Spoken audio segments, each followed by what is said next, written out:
Welcome back to the deep dive. I want to start today with something that makes every data analyst sweat, but it makes every sports fan just lose their mind. Total chaos. Total, unadulterated chaos. It's the variable you just can't model for. It's the ghost in the machine. Exactly. You know, usually when we sit down for these dives, we're looking for patterns, for some kind of stability. Right. A trend line. Something that makes sense. We want to say X leads to Y. But today, we are looking at a stack of match reports and previews that are basically just laughing at us. We are deep diving into the climax of AFT Dice Season 11. And honestly, chaos might be an understatement. I've been poring over the source material for this grand final decider, and it defies almost every convention of sports logic. It really does. I mean, we've reached the absolute pinnacle of the season. The grand final is set. But the road to get here. If you'd pitched this as a movie script at the start of the season, they'd have laughed you out of the room. Too unrealistic. It's completely probability defying. The source material frames this whole final series as being defined by massive upsets and insane finals. So we're not seeing the predictable march of the heavyweights. Not at all. We're seeing a complete overturning of the established order. Okay, so let's set the scene for everyone.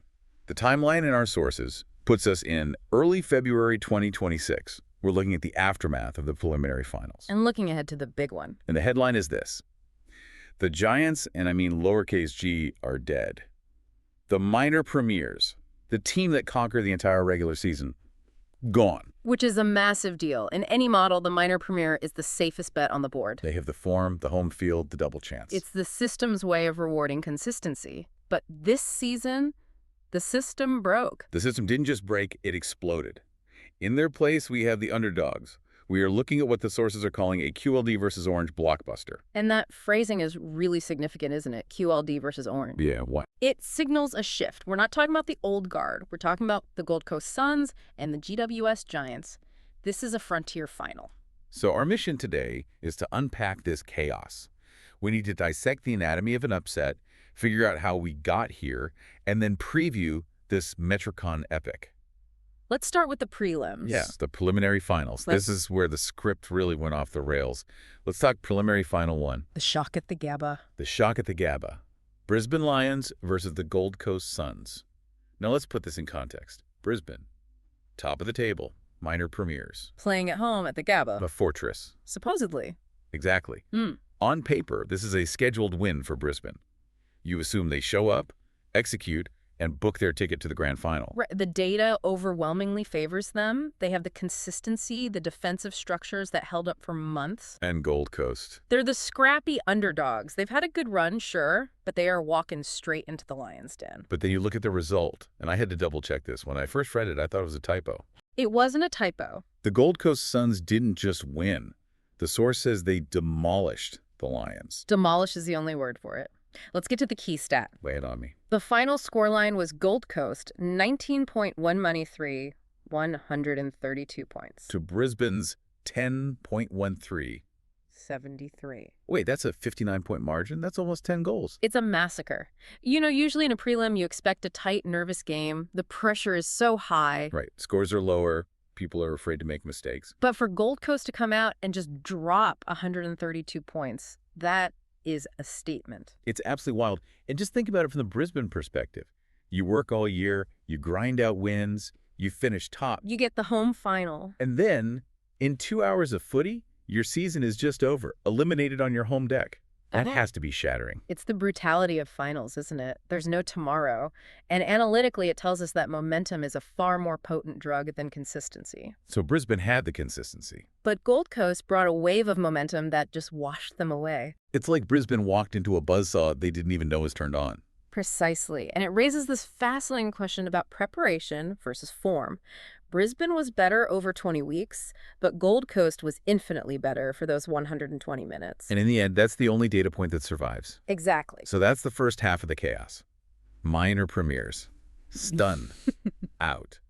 Now, surely you'd think, okay, that was the anomaly. The universe had its fun. The second game will be normal. The second prelim will be normal. We go to Marvel Stadium, St Kilda versus the GWS Giants, St Kilda the higher seed, GWS the team that barely scraped in. And yet, if you look at the match report, it's almost a carbon copy of the first game. It's eerie. Break it down for us. The GWS Giants won 20.13 after 133 to St Kilda's 12.1385. 133. That's 1 point more than the Suns scored. The symmetry is incredible. Both games were blowouts. The margin here was 48 points. So no nail-biters in the preliminary finals at all. None. The source notes that both were decisive knockouts. That's such a strong description. It implies there was no luck involved, no bad call that swung it. Just pure dominance. And let's talk about GWS for a second. The source calls them the orange tsunami. I love that imagery. It's perfect, isn't it? A tsunami is this overwhelming force you can't negotiate with. You just get swept away. And that's what happened to St Kilda. They conceded 133 points at their home venue. That tells me their defensive structures completely collapsed under the pressure of the GWS attack. It really feels like we saw a paradigm shift. The teams that tried to defend Brisbane and St Kilda, they got run over. And the teams that decided to attack Gold Coast and GWS are the ones left standing. It's not defense wins championships here. It's offense obliterates the opposition. So we have the matchup, Suns versus Giants. But before we get to the grand final, I want to look at the journey, because how these two teams got here is just as wild. It is. Their paths to Metricon Stadium are fascinating studies in resilience. Let's start with the Gold Coast Suns. The source calls their path a late-season surge. Right. They weren't dominant all year, but I want to highlight the contrast in their finals wins. Okay. We just talked about them smashing Brisbane by 59 points, but the week before that, in Elimination Final 2, What happened? they played Geelong, and they won by 1 point. 1 point. A single point. The source says they stunned Geelong. That is living on the absolute edge. I mean, 1 point is a lucky bounce, a fingertip. Exactly. If one kick goes differently, we are having a totally different conversation. But they survived. And think about the psychology of that. When you stare death in the face and survive, it changes you. You start to think, we can't be killed. And then you take that invincible feeling into the next game against the best team in the league, and you blow them off the park. So the theme for the Suns is unstoppable momentum. Wow. They are riding the wave. They are. Now, what about the GWS Giants?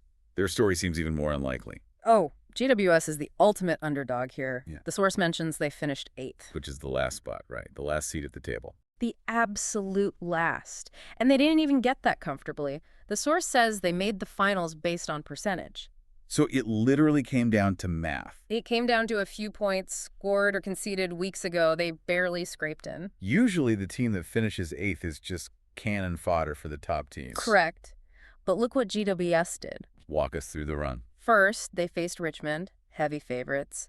GWS smashed them by 25 points. Okay, that's a solid win. Wakes people up. And then, as we said, they went to Marvel and crushed St Kilda by 48. So hold on.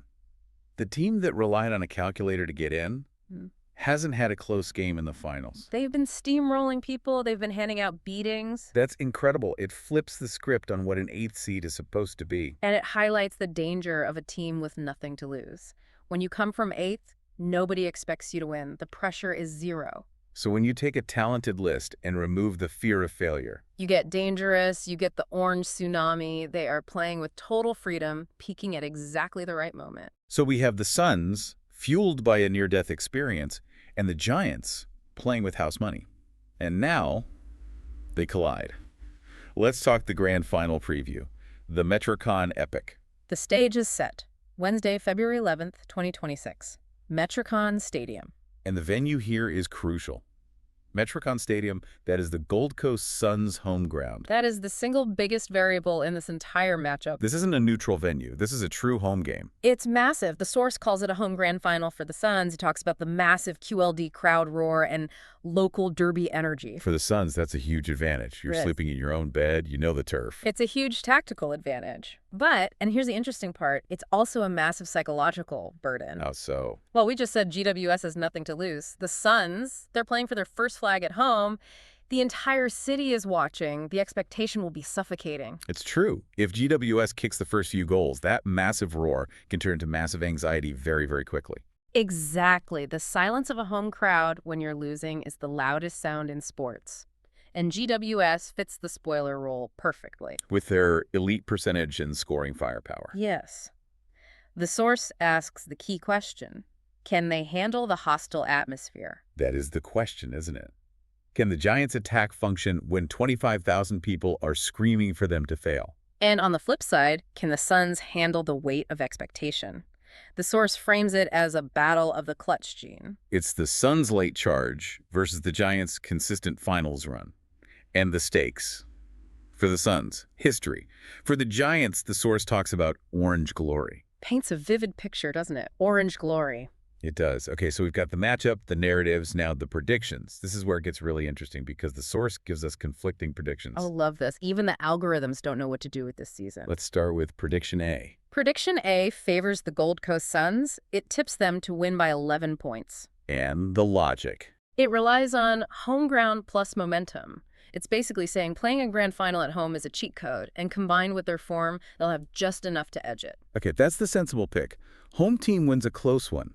But then there's prediction B, the upset alert. Yes, this one goes the other way. It tips GWS to win by 14 points. And the reasoning? Attack overload in a high-scoring shootout. It's looking at the 133-point scoreline and saying this offense is unstoppable. If the game turns into a shootout, GWS has more weapons. It's fascinating. The margins are so close, though. 11 points and 14 points. Nobody's predicting a blowout, even though both teams just had massive blowouts. It suggests the models see these two as incredibly evenly matched. One has the venue, the other has the raw firepower. It's a coin flip. So expert synthesis, why so close? It comes down to that X factor we can't put in a spreadsheet, the hostile atmosphere. If GWS can ignore the crowd and just play their game, their scoring power is terrifying. But if the Suns get a run on, and that Queens Lane crowd gets going, momentum becomes a tangible thing. It can physically lift a team. The closeness of the predictions just reflects that uncertainty. it all connects back to that takeaway from the start, the concept of chaos. Exactly.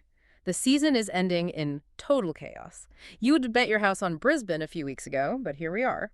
It's a reminder that past performance does not guarantee future results. Brisbane's minor premiership looks nice on a plaque, I guess. But it meant absolutely nothing when the ball bounced at the Gabba. That's a harsh but true lesson. The history books don't remember who finished first in the regular season. They remember who held the cup. And that's why we watch, isn't it? If it was predictable, it wouldn't be exciting. We watch to see if the impossible becomes the inevitable. So, just to recap, Brisbane and the Saints are out. We have the Gold Coast Suns versus the GWS Giants. Metricon Stadium, February 11th. Momentum versus firepower. A battle of the orange tsunami crashing against the Gold Coast sun. I want to leave you with a final thought to mull over, something that's hanging in the subtext here. The source talks about the clutch gene. But I want you to think about this. In a season defined by such massive upsets, does home field advantage actually matter anymore? That is the ultimate question. Conventional wisdom says yes. Always. But we just saw Brisbane, the best team, lose at home by 59 points. They had the crowd. They got crushed. It's true. The fortress crumbled. So is Metricon really a fortress for the Suns? Or is the pressure of a home grand final actually the ultimate stumbling block? Is it a gift or is it a curse? If the Lions couldn't hold Gabba, there's no guarantee the Suns can hold Metricon. That pressure is unlike anything else. So something to visualize. Will the crowd lift them or will the weight of expectation crush them? I guess we'll find out on February 11th. We certainly will. Keep curious, everyone, Yeah. and enjoy the chaos.